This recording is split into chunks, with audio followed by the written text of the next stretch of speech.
ಕನ್ನಡದ ಹಿರಿಯ ಸಾಹಿತಿ ಡಾಕ್ಟರ್ ಡಿಸೋಜಾ 87 ವರ್ಷ ವಿಧಿವಶರಾಗಿದ್ದಾರೆ. ಇಂದು ಮಧ್ಯಾಹ್ನ ಸಾಗರದ ಸ್ವಗೃಹದಲ್ಲಿ ಅಂತಿಮ ದರ್ಶನಕ್ಕೆ ವ್ಯವಸ್ಥೆಯನ್ನ ಮಾಡಲಾಗಿದೆ. ನಾಳೆ ಸಾಗರದ ನೆಹರು ಮೈದಾನದಲ್ಲಿ ಅಂತಿಮ ದರ್ಶನಕ್ಕೆ ಅವಕಾಶವನ್ನ ಕಲ್ಪಿಸಲಾಗಿದೆ. ಡಿಸೋಜಾ ಅಂತ್ಯಕ್ರಿಯೆ ಮಂಗಳೂರಿನಲ್ಲಿ ನಡೆಯಲಿದೆ. ಪುತ್ರ ನವೀನ್ ಈ ಬಗ್ಗೆ ಮಾಹಿತಿಯನ್ನ ಕೊಟ್ಟಿದ್ದಾರೆ. ನಾಳೆ ಸಂಜೆ ಸಾಗರದ ಚರ್ಚ್ ಬಳಿ ಡಿಸೋಜಾ ಅವರ ಅಂತ್ಯಕ್ರಿಯೆ ನೆರವೇರಲಿದೆ.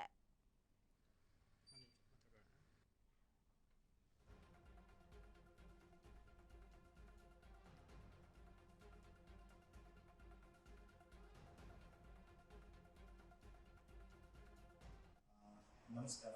ನಮ್ಮ ತಂದೆ ನಾಡಿಸೋದರ್ ಅವರು ಇಂದು 7:15ಕ್ಕೆ ಫಾದರ್ ಮುಲ್ಲರ್ ಹಾಸ್ಪಿಟಲಲ್ಲಿ ನಿಧನರಾಗಿದ್ದಾರೆ.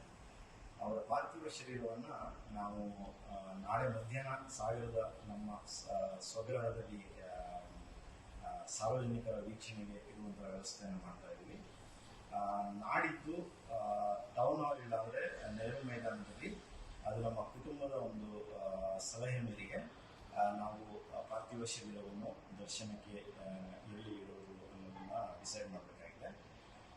ಹಾಗೆಯೇ ಮಂಗಳವಾರ ನಾಡ್ದು ಸಂಜೆ ಖ್ಯಾತ ಸಾಹಿತಿ ಡಾಕ್ಟರ್ ಡಿಸೋಜಾ ಇನ್ನಿಲ್ಲ. ಇದರ ಬಗ್ಗೆ ಇದೀಗ ಸಿಎಂ ಸಿದ್ದರಾಮಯ್ಯ ಅವರು ಕೂಡ ಟ್ವೀಟ್ ಮಾಡಿ ಶ್ರದ್ಧಾಂಜಲಿ ಸಲ್ಲಿಸಿದ್ದಾರೆ. ವಯೋಸಹಜ ಕಾಯಿಲೆಯಿಂದ ಬಳಲ್ತಾ ಇದ್ರು ಡಿಸೋಜಾ.